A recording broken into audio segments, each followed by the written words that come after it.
Assalamualaikum warahmatullahi wabarakatuh. Ayo jawabannya. Masya Allah. Bagaimana kabar Anda Ustazah? Kaifa halukum? Jawabannya bikhair walhamdulillah. How are you today? Jawabannya we are fine, alhamdulillah. Semoga semuanya dalam keadaan sehat ya, dan harus tetap semangat walaupun belajarnya dari. Nggak boleh males-males, karena kita belajar darinya insya Allah akan segera berakhir. Jadi harus tetap belajar supaya ketika nanti masuk ke sekolah, pembelajarannya tetap Ananda Ustazah pahami dengan baik. Nah, hari ini kita berkesempatan untuk mempelajari buku tematik ya, yang 2B tentang apa? Masih tentang subtema 2. Coba dibuka di halaman 47.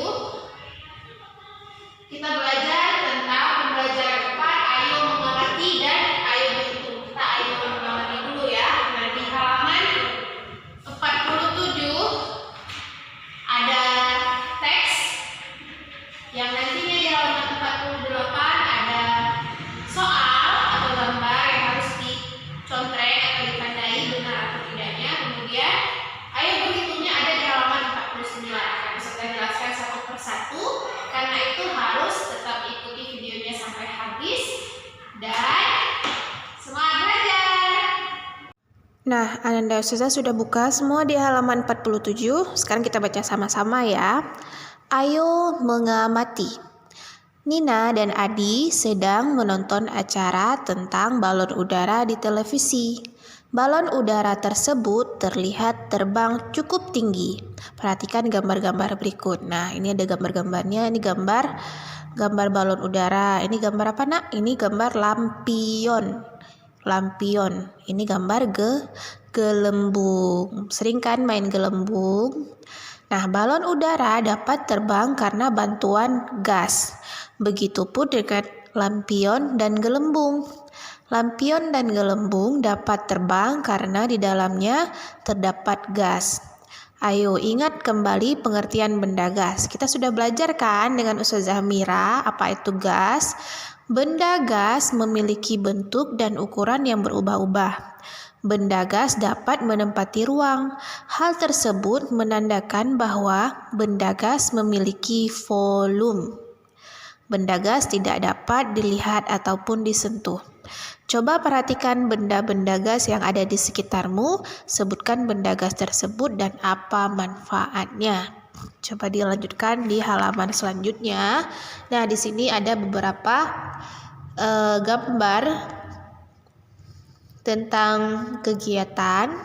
Nah, sekarang tugas Ananda Ustazah diberikan tanda contreng pada gambar yang menggunakan atau memanfaatkan benda gas. Di gambar pertama ada seorang anak sedang minum susu. Apakah itu memanfaatkan benda gas?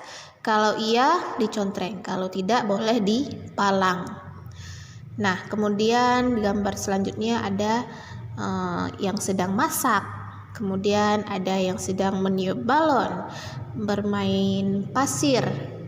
Ada yang main layang-layang dan ada yang sedang memompa ban sepeda. Nah, di antara semua gambar-gambar ini dicontreng mana kegiatan yang memanfaatkan benda gas.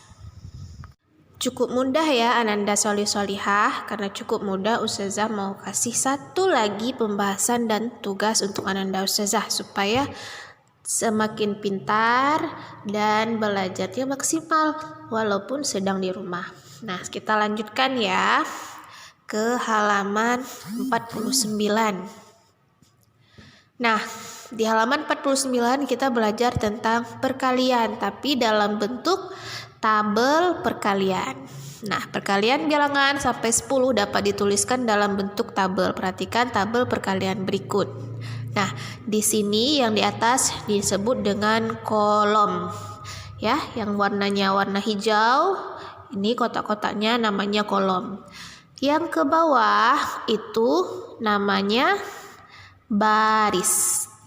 Namanya baris ya, ada kolom dan ada baris. Kolomnya 1 sampai dengan 10, barisnya juga 1 sampai dengan 10. Caranya bagaimana Ustazah? Caranya, nah perhatikan ya. Misalkan kita akan mencari hasil dari 3 dikali dengan 7. Nah, kita menggunakan tabel perkalian di atas. Yang pertama, carilah bilangan pada baris ketiga. Ingat, carilah bilangan pada baris ketiga yang sejajar dengan kolom ketujuh. Baris yang mana nak? Baris, nah ini baris. Baris ketiga dan kolom ke-7.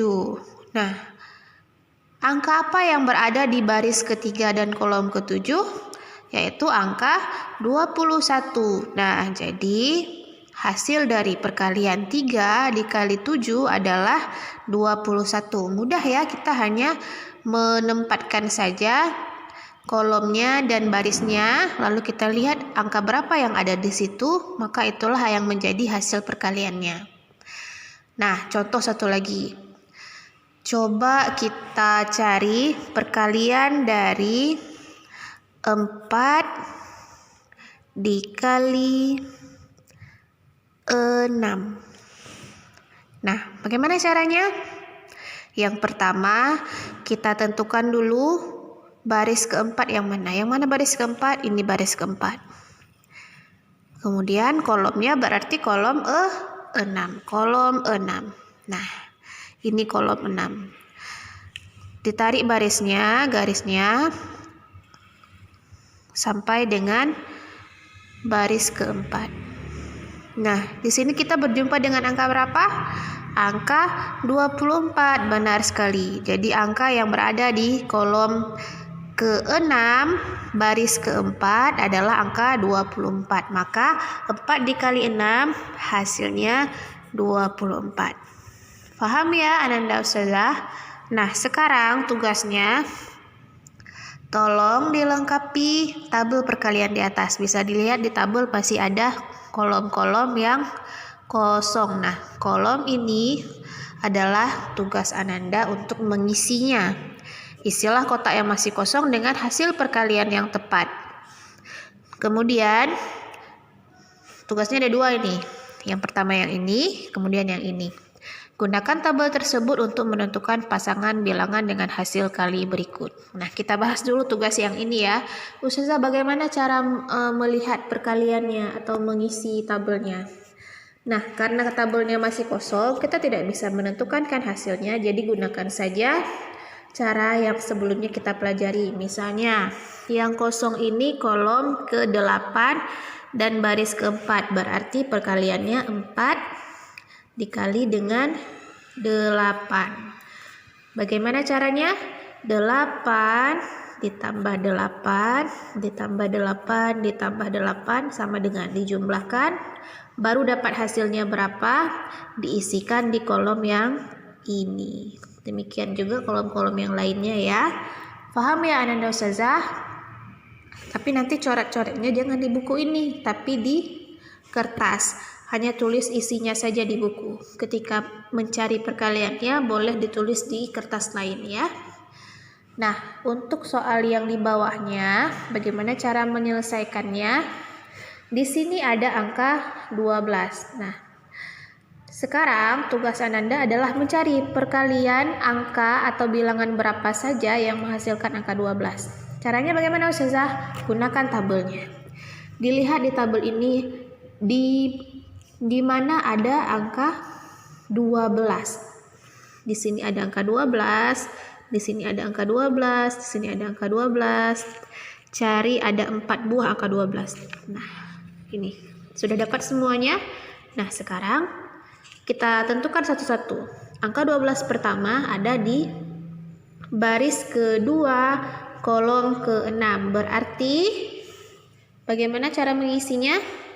Baris kedua, kolom ke-6 sama dengan perkalian antara angka 2 dan angka 6. 2 dikali 6 sama dengan 12. Baris kedua, kolom ke-6, dapatnya 12. 2 dikali 6 sama dengan 12. Demikian juga dengan angka 16 dan angka 20. Angka 16-nya dikali dulu sebanyak 4 buah dalam kolom ini. Kemudian dilihat dia di baris apa dan kolom berapa supaya tahu itu perkalian antara angka berapa dengan angka berapa. Ustazah kasih contoh ya untuk yang angka 16. Kita lihat angka 16-nya ada di kolom yang ini. Ya kan? Nah, 16 ini berada di baris ke-4. Benar? Ya, di baris ke-4, kolom ke-4.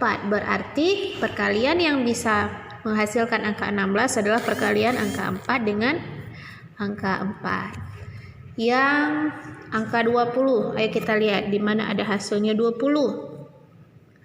Ada? Dapat? Ya, yang paling bawah. Nah, ini dia.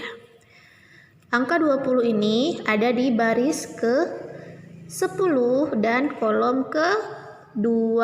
Benar, berarti perkalian yang menghasilkan angka 20 adalah perkalian 10 dengan 2. Dituliskan 10 dikali 2, hasilnya 20. Baris ke-10, kolom ke-2, angkanya 20. 10 dikali 2 sama dengan 20. Paham ya Nanda Ustazah? Selamat mengerjakan. Nah, yang sudah selesai mengerjakan, boleh difoto saja tugasnya, tugas yang ini dan tugas yang ini, kemudian dikirimkan ke Ustazah Febriana supaya Ustazah bisa lihat sudah benar pengerjaannya, sudah rajin Ananda Ustazah mengerjakan tugasnya. Jangan lupa dikirimkan ke Ustazah ya. Selamat belajar sayang. Nah, itu ya pembelajaran untuk hari ini. Jangan lupa diisikan, dipelajari. Kalau yang kurang paham bisa tanyakan Bunda atau tanyakan Ustazah via online ya. Insya Allah kita akan berjumpa secepatnya untuk membahas pembelajaran ini. Yang sudah dikerjakan soalnya jangan lupa difotokan, kemudian dikirimkan ke Ustazah supaya Ustazah bisa periksa dan Ustazah kasih bintang. Bintangnya online. Nah, terima kasih Ananda Ustazah sudah semangat mengikuti pelajaran. Hari ini sampai di sini saja. Semoga semuanya paham. Kita akhiri ya. Wabillahi taufiq wal hidayah. Assalamualaikum warahmatullahi wabarakatuh.